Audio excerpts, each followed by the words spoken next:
But Africans called it what? They called it the Eye of Horus. And what was being meant by the Eye of Horus? It was said that Horus, who was the son of Osiris and Isis, got into a battle one day. You see, his father had been offended, had been violated, had been killed, cut into pieces by his father Osiris, had been done all these bad deeds by this evil brother named Set, Set Typhon. And so when Horus came into contact with Set later on, of course, Horus had some dues that he wanted to charge Set. And Set didn't want to pay. So they got into a battle, the great battle at all.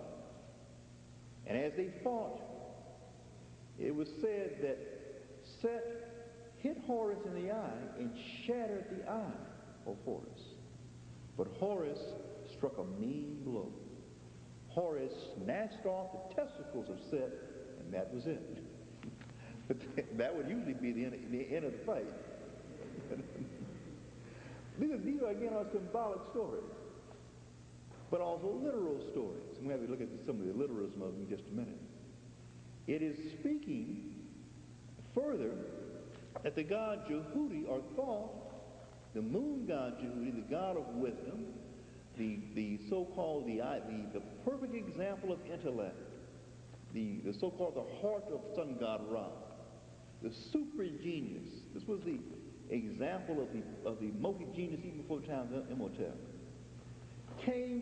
Brought the eye of Horus, the sound eye of Horus, back from across the river and put in a regenerated new eye in Horus, and even gave poor Set his stuff back to keep these cosmic forces in balance so they could continue their drama.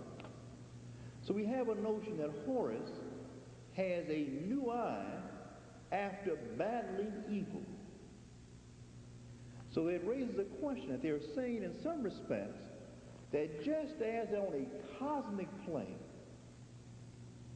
that the forces of light and darkness are in constant struggle, constant interaction, so too on a human plane are humans, people with hue, involved in a struggle with their own Cephian nature to hold on to it. And then in this struggle, many times their vision gets blurry. And they have to develop a new eye, a new way of seeing, based upon their ability to contain and to stop the reproduction of their own internal evil. You hear what I'm saying? Very delicate point. Now, I submit to you, fellow Africans, that Africans had studied the science of the mind so strong and so sweet that they had not only discovered the location of the soul, but the neurochemistry of the soul and its relationship to blackness. So now we get way beyond Sigmund Freud, way beyond Cortinelli, way beyond Russell Ritter. Now we're coming on back home to a study of the African true science of neuropharmacology, without all this fanfare and cover-up. So going further, we find these kind of things. We find that the pineal gland, again, was the name of the eye of Heru. We find that in the pyramid text and coffin text, over 100 references to the eye of Heru. It says that the eye of Heru is present in the forehead, and it rises up as thy father Ra, the sun, passes overhead. Meaning what? Something in the forehead is turned on by the sun.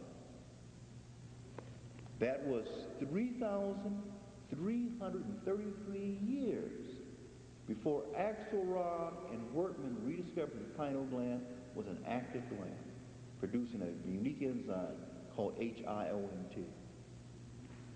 But notice further, It said that at the pineal, that there were blue eyes, green eyes, and red eyes, and black eyes of Baru.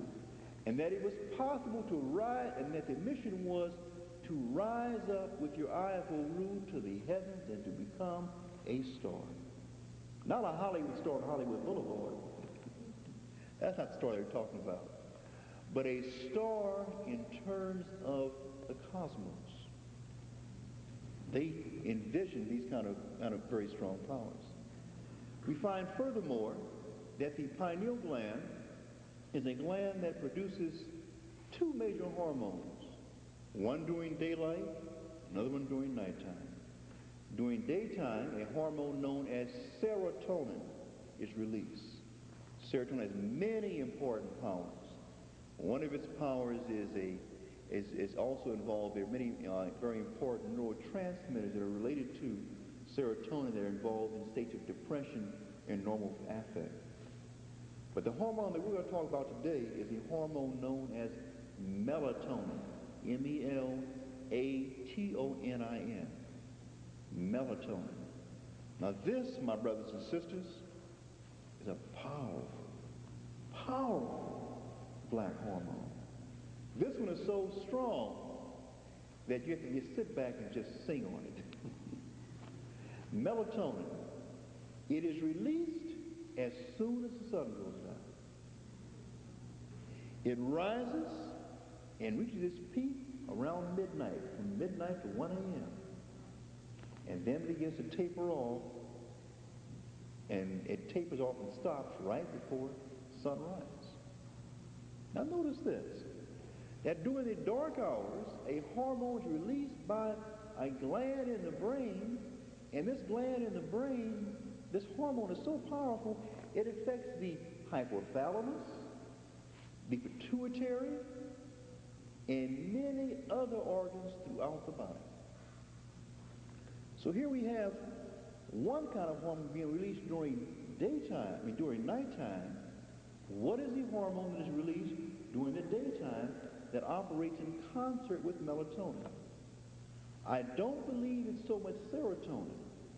I believe it is the hormone known as vitamin D. I have to give you all these names so we can play with them in just a minute. It won't be, just bear with me for a little while longer. Vitamin D. How is vitamin D made? Where is vitamin D? And what does it do? Now, we've spoken about the pineal gland. Again, the pineal gland in the brain forms the posterior floor of the third ventricle, whereas the anterior or front part is where the pituitary is. You know, the pituitary produces the hormones that are involved in the control of your sexual cycles, FSH, follicle-stimulating hormone, LH, luteinizing hormone. The hormones that are involved in the growth hormone that determine your bone growth and your control of metabolism. Your thyroid hormone, thyroid-releasing hormone, TRF,